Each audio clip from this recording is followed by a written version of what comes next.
Joining us now, independent journalist and CEO of O'Keefe Media Group, our friend James O'Keefe, back on the program. James, I got to tell you, you sent me this trailer, I think a week or so ago, and I told you it gave me chills.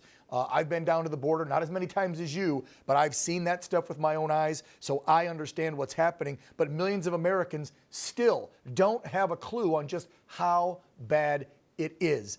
Give us your best pitch for this film and tell people what they're going to experience if they watch it. Well, and thanks, Dan. I mean, I spent a year of my life on this project, and you said San Diego. This is an hour southeast of San Diego, and they were cutting through these beams. And before I get into all this, let me just say that people say, well, what are you doing that nobody has done before? Like, why? Everyone knows the border's broken. I mean, when you make a film, I think a lot of it is telling the story in a way that has never been told before. And people make movies all the time about subjects. Now, this is a documentary, meaning that everything in this is real. In other words, these are not actors. That little girl is, in fact, an unaccompanied little girl all alone. Everything you see in this film is unscripted, unplanned, and actually unbelievable. I mean, we caught Border Patrol agents watching the cartel cut through the fence.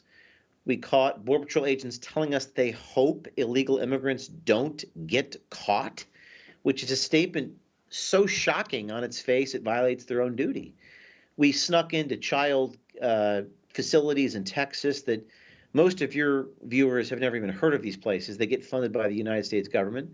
We snuck into churches that were giving out fake residencies and caught them on tape breaking the law. We even audio recorded cartel members talking to each other in San Diego and threatening me and saying, well, you need to let us finish our work as we cut through this fence. So all these things are on video, and it's woven together into a movie, I would even more call it an action movie than a documentary. It's perhaps a genre-busting film, because most documentaries are retrospective or they interview people.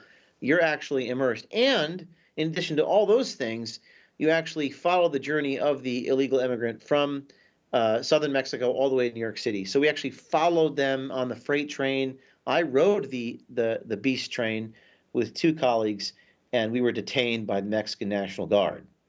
So that's to start, and then we could talk about some of the themes of the film, which run even deeper than that.